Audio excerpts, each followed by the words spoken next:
सबसे पहले हम बात करते हैं कल जो चारसद्दा में जलसा किया सुहेल अफरीदी ने, और उसकी वजह से ज़रूर एक प्रेशर आया पाकिस्तान की एस्टेब्लिशमेंट पे और हुकूमत पे। तो बड़े लंबे अरसे से ये कोशिश की जा रही थी कि खैबर पख्तूनख्वा में जो पाकिस्तान तहरीक इंसाफ की पाकिस्तान में वाहिद हुकूमत है, जिससे पाकिस्तान तहरीक इंसाफ को ये उम्मीद है कि इमरान खान साहब की रिहाई के लिए अगर कोई दबाव आएगा तो वो खैबर पख्तूनख्वा से आएगा। फिर पंजाब में जिस किस्म की हुकूमत बनाई गई, एक तो वो जाली फार्म 47 के ऊपर है, दूसरा पंजाब के अंदर जिस किस्म की फस्तायत है जो अभी कुछ अर्सा पहले आपने देखा मुरीद के हुआ, इससे पहले जो कुछ पाकिस्तान में पंजाब में ख़ास तौर पे लगातार होता रहा, चादर और चार दीवारी का तकद्दुस पामाल किया गया, हज़ारों गिरफ्तारियां होती रहती हैं, हर एहतजाज के इवेंट के ऊपर दहशतगर्दी के मुकदमात दर्ज होते हैं। ख़ास तौर पे जो गरीब लोग हैं, कमज़ोर लोग हैं, मिडिल क्लास के, उनके घरों का सामान तोड़ा जाता है ताकि वो सियासत से बाज रहें। जब भी रेड करते हैं तो बंदा पकड़ने से ज़्यादा तवज्जो इस बात पे होती है कि उनके घर को मुकम्मल तबाह कर दिया जाए ताकि ये लोग सियासत से बाज आ जाएं। और लोगों का जब माली नुकसान होता है वो बेचारे कई महीने पीछे चले जाते हैं, बाद औक़ात कई साल पीछे चले जाते हैं। बड़ी मुश्किलों से उन्होंने वो सामान बनाया हुआ होता है और ये तोड़ने वाले भी बेचारे मिडिल क्लास के मुलाजमीन होते हैं। इन्हीं को इस्तेमाल किया जाता है, गरीबों को गरीबों से लड़ा के जो ताकतवर लोग हैं वो अपना इक़्तिदार बरकरार रखते हैं। तो खैबर पख्तूनख्वा से एक उम्मीद पाकिस्तान तहरीक इंसाफ को या इमरान खान साहब को है कि वहाँ से एक ज़ोरदार तरीके का ऐसा एहतजाज होगा या इस किस्म की सिचुएशन बनेगी कि फिर उसके बाद इंसाफ के रास्ते खुलेंगे। अब चारसद्दा में सुहेल अफरीदी साहब ने जो पहली एंट्री दी है, ये जलसे के मैंने तमाम मनाज़र निकाल कर देखे तो मुझे आइडिया हुआ कि ये वाकई एक बहुत बड़ा जलसा था। इसकी उम्मीद नहीं की जा रही थी कि लोग इतना ज़्यादा रिस्पॉन्ड करेंगे। मैं ये सोच रहा था जब इनिशियली मैंने इसके विजुअल देखे, कुछ डिजिटल प्लेटफॉर्म्स जो एस्टेब्लिशमेंट ने लॉन्च किए, उन्होंने इसके ऊपर काफ़ी प्रोपेगेंडा भी किया कि जनाब कुछ भी नहीं है, वहाँ पे आवाम नहीं आई। और शुरू में ऐसा दिखाई दे रहा था, लेकिन उसके बाद जब लोग निकले और लोग वहाँ पहुँचे तो इसका मतलब यह है कि लोगों की उम्मीद टूटी नहीं है, बल्कि उन्हें एक नई उम्मीद लगी है। और अब एक नया एहतजाजी रद्द अमल शुरू होगा, एक नई मनसूबाबंदी शुरू होगी जो एक तहरीक की शक्ल इख्तियार कर सकती है आने वाले दिनों में। तहरीक इंसाफ का इस मरतबा जो एक हिकमत अमली होगी एहतजाज करने के लिए, या अगर इस्लामाबाद उनको जाना भी है तो वो डिफरेंट होगी और वो आपको आने वाले दिनों में पता चलेगी। वो उसके ऊपर लगातार बातचीत कर रहे हैं, तमाम ऑप्शंस पे गौर कर रहे हैं। तहरीक लब्बैक से एक गलती हुई और यही गलती पाकिस्तान तहरीक इंसाफ से भी कुछ हद तक हुई थी 26 नवंबर को। हालांकि तहरीक इंसाफ के लोगों पे गोलियां चल रही थी, इसके बावजूद उन्होंने वीडियोस बनाई, उन्होंने स्नाइपर्स दिखाए, उन्होंने दिखाया कि किस तरीके से लोगों को गोलियां लग रही हैं, उन्होंने जख्मियों की और जो शहीद होने वाले लोग हैं उनकी भी वीडियोस बनाई। लेकिन जब रात को लाइट चली गई तो उसके बाद फिर वो कुछ बना नहीं पाए, कुछ दिखा नहीं पाए। और तहरीक लब्बैक का कत्लेआम जो है वो क्योंकि दिन की रोशनी में हो रहा था, फजर की नमाज के बाद लोगों ने अज़ानें दी, उसके बाद ये कत्लेआम शुरू हुआ था। अब उसमें कितने लोग मारे गए, इसमें अलग अलग किस्म की सबकी अपनी राय है। कुछ लोग तो तादाद बहुत ज़्यादा बताते हैं, जो कम बताते हैं न्यूट्रल सोर्सेज वो भी इतनी कम नहीं बताते, वो भी दर्जनों की बात करते हैं। जबकि जो हुकूमत है वो चंद लाशों से ज़्यादा कोई मानती नहीं है। हुकूमत का अपना एक मौक़िफ़ होता है, वो हमेशा चीज़ों को डाउन करने की कोशिश करते हैं, चाहे वो किसी की भी हुकूमत हो। लेकिन एक मुरीद के में कुछ तो ऐसा हुआ जिसको छुपाने की लगातार कई दिनों से कोशिश की जा रही है और उनकी क़यादत भी दिखाई नहीं दे रही। अब ये खतरे की घंटी है जो खैबर पख्तूनख्वा में बज गई है। देखिए, एक चीज़ मैं पाकिस्तान के हर पॉलिटिकल वर्कर को बताना चाहता हूँ, चाहे उसका ताल्लुक किसी भी सियासी जमात से हो। आज का जो सबसे बड़ा हथियार है वो कैमरा है। अगर आपने कैमरे में किसी फुटेज को महफूज कर लिया है तो वो इतना बड़ा हथियार है कि वो बड़े से बड़े को काबू कर लेता है, और आज नहीं तो कल वो हथियार काम आता है। अब पीटीआई के जख्मी कारकुनान ने भी वीडियो बना ली थी रात के उस पहर में, दिन के वक्त भी जब गोली चल रही थी तो उन्होंने वीडियो बनाई थी। ये बात जिसे समझ आ गई वो आधी लड़ाई जीत जाता है। जिसे ये बात समझ आ गई कि कैमरा कितना बड़ा हथियार है, वो आधी लड़ाई जीत जाता है। टीएलपी के वहां से बहुत सारी वीडियोस आई, लेकिन बहुत सारी वीडियोस वो नहीं बना पाए, और अगर बनाई हैं तो वो अभी तक सामने नहीं आ रही। हो सकता है फ्यूचर में हम कुछ और चीजें देखें। अब सुहेल अफरीदी ने जो किया वहां पे चारसद्दा में, उससे खतरे की घंटी तो बजी और सुहेल अफरीदी को चलने नहीं दिया जाएगा। और मैं आपको एक चीज और बताऊं, आई हेट टू से दिस, यानी मुझे ये कहते हुए बड़ा अफसोस हो रहा है, बड़ी तकलीफ हो रही है, लेकिन नेक्स्ट 2 महीनों में सुहेल अफरीदी साहब को अपनी सिक्योरिटी का बहुत ख्याल रखना चाहिए और रखना पड़ेगा। पाकिस्तान में जो टॉप 5 लोग खतरे में हैं, जिनकी जान खतरे में है, उनमें एक सुहेल अफरीदी भी है।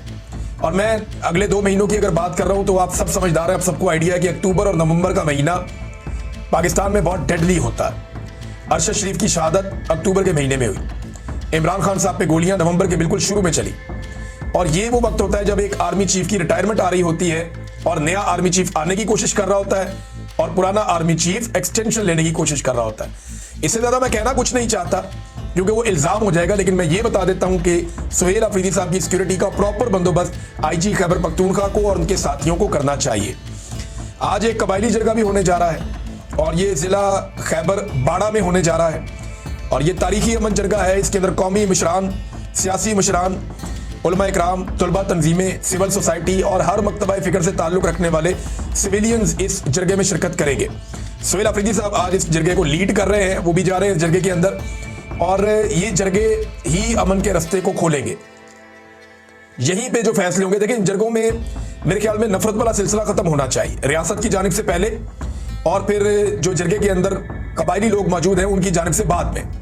पहले रिस्पॉन्सिबिलिटी जो है वो रियासत की होती है, वो भी अपने अल्फाज के चुनाव में एहतियात करें, अपने इक़दामात में सबको एतमाद में लें और दूसरी जानिब फिर जो अवाम है वो तो हमेशा से चलना चाहती है, हमेशा से पाकिस्तान को बेहतर देखना चाहती है, तो रास्ता निकल आएगा। देखिए 3 चीज़ें बहुत ज़रूरी हैं पाकिस्तान में अमन कायम करने के लिए।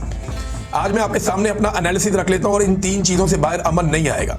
आपको अगर बलूचिस्तान में अमन लेकर आना है तो आपको 3 चीज़ें करनी पड़ेगी। नंबर 1, सियासी हल इसका निकालना पड़ेगा। सियासी हल क्या होता है? मुलाकातें करें पॉलिटिकल लोगों से, आप ओनरशिप लें, सियासी लोग इसकी ओनरशिप आगे बढ़ के लें और हौसला अफजाई करें उन सियासी लोगों की जो सियासत पे आगे बैठ के बात करना चाहते हैं, चाहे वो नौजवान है चाहे वो खवातीन है, उनका डायलॉग में शामिल करें।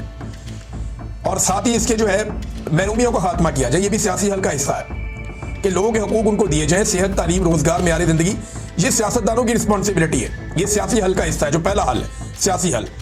और इसी हल के अंदर बयानिए का तोड़ है ताकत के इस्तेमाल से नहीं, दलील के इस्तेमाल से। ताकत के इस्तेमाल से आप बयानिए का मुकाबला नहीं कर सकते, आपको दलील की बुनियाद पे बयानिए का मुकाबला करना है और वो तभी होगा जब सियासी हल निकाला जाएगा, लोगों को उनके हुकूक दिए जाएंगे, तो फिर बयानिया जो है वो टूटना शुरू हो जाएगा। वो बयानिया आएगा जो रियासत का बयानिया होगा, लेकिन दलील के साथ, ताकत के साथ नहीं। तो पहला हल इसका जो है वो सियासी हल है, सबसे पहले ये काम करना पड़ेगा।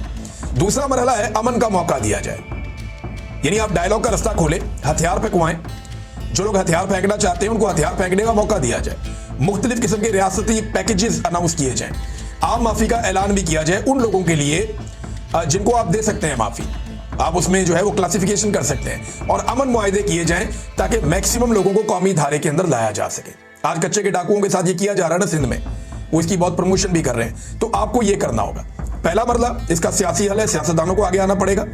दूसरा, अमन का मौका दिया जाए और मुआहदे किए जाएं, माफी का ऐलान भी किया जाए, मुख्तलिफ पैकेजेस दिए जाएं, हथियार फेंकने का मौका दिया जाए लोगों को। और तीसरा जो हल होता है इसका, वो रियासत की ताकत का इस्तेमाल होता है, यानी कानून की अमलदारी आपने यकीनी बनानी होती है और तमाम लोगों को जिनको गिरफ्तार करें उन्हें अदालतों में पेश करें और अदालतों के जरिए से उनको सजाएं दिलवाएं। आप यकीन करें बलूचिस्तान में ये फॉर्मूला आप लेकर चलें, चंद सालों में वहां पे अमन आ जाएगा जो कई दहाइयों में नहीं आ पाया। अगर आप रातों रात करना चाहते हैं तो नहीं होगा। अब पाकिस्तान में हमारी प्रॉब्लम यह है कि क्योंकि फैसले ज्यादातर एस्टेब्लिशमेंट के वो लोग करते हैं जो मिलिट्री एस्टेब्लिशमेंट का हिस्सा है, तो वो ताकत का इस्तेमाल करते हैं सिर्फ, यानी पहली दोनों चीजें छोड़ देते हैं, बातचीत छोड़ देते हैं, अमन का मौका छोड़ देते हैं, सियासी हल छोड़ देते हैं, वो सीधा आते हैं ताकत के इस्तेमाल पे। तो जब भी आप ताकत का इस्तेमाल करते हैं आपका बयानिया कमजोर हो जाता है, आप जबरी तौर पे इंसानों को लापता करते हैं, आपका बयानिया बिल्कुल ही खत्म हो जाता है। फिर जो ताज़ा खून है वो उनकी तहरीक को मिलता है, जो लोग पाकिस्तान के खिलाफ या जो लोग दहशतगर्दी के रास्ते पे चल पड़ते हैं उन्हें ताज़ा खून मिलता है। तो उन्हें ताज़ा खून ना मिले उसके लिए ज़रूरी है कि रियासत सियासी हल तलाश करे और रास्ता निकाल कर दे, दीवार के साथ किसी को ना लगाए। इसके बावजूद जो लोग पाकिस्तान में दहशतगर्दी करते हैं उनके साथ सख्त तरीन कार्रवाई की जाए तो रियासत पूरी और अवाम भी साथ खड़ी हो जाएगी। कबायली इलाकों का प्रॉब्लम जो है खैबर पख्तूनख्वा का, वो मुख्तलिफ है, वो अफगानिस्तान के साथ इंटरलिंक्ड है। अब अफगानिस्तान के अंदर भी दहशतगर्दी के वाकयात होते हैं, पाकिस्तान के अंदर भी होते हैं। दोनों ममालिक इन मसाइल से उलझ रहे हैं। अब दोनों ममालिक को यह चाहिए कि मिलकर बैठें और इसका हल तलाश करें और दोनों ममालिक एक दूसरे को एतमाद मिले। ये एतमाद इतना ज्यादा होना चाहिए कि पाकिस्तान अफगानिस्तान को कहे कि आपकी सरजमीन से फलां फलां जगह पे प्रॉब्लम है, वहां पे अफगानी अटैक करें, अफगानी फोर्सेज जो है वो वहां पे जाएं और जाकर वहां पे अमन कायम करने की कोशिश करेंगे। पाकिस्तान के अंदर जाके कोई दखलंदाजी नहीं करेगा। इसी तरह जो अफगानिस्तान के प्रॉब्लम है पाकिस्तान के अंदर, तो पाकिस्तानी फोर्सेज उन प्रॉब्लम्स को दूर करें। ना तो अफगानिस्तान में कोई अच्छे दहशतगर्द होने चाहिए जो उनको लगे कि ये सिर्फ पाकिस्तान को मारते हैं, ना पाकिस्तान में कोई ऐसे गुट तालिबान होने चाहिए जो उनको लगे कि ये पाकिस्तान को कुछ नहीं कहते लेकिन अफगानिस्तान में हमारे काम आते हैं। तो हमें इससे निकलना पड़ेगा, पाकिस्तान को और अफगानिस्तान को और मकामी कबाइल को साथ मिला के जरगे बैठा के सबको एतमाद में लेकर फिर जब आप ताकत का इस्तेमाल करेंगे तो आप उसका असर देखिएगा 10 गुना ज्यादा होगा। तो बातचीत के जरिए से आगे बढ़े, जो सियासी लोग हैं या जो मुशरान हैं उनको मौका दें, इस तरीके से पाकिस्तान में अमन आएगा। सिर्फ ताकत के इस्तेमाल से अब ताकत का इस्तेमाल करते जाएंगे। 20 साल अफगानिस्तान में ताकत का अंधा इस्तेमाल किया।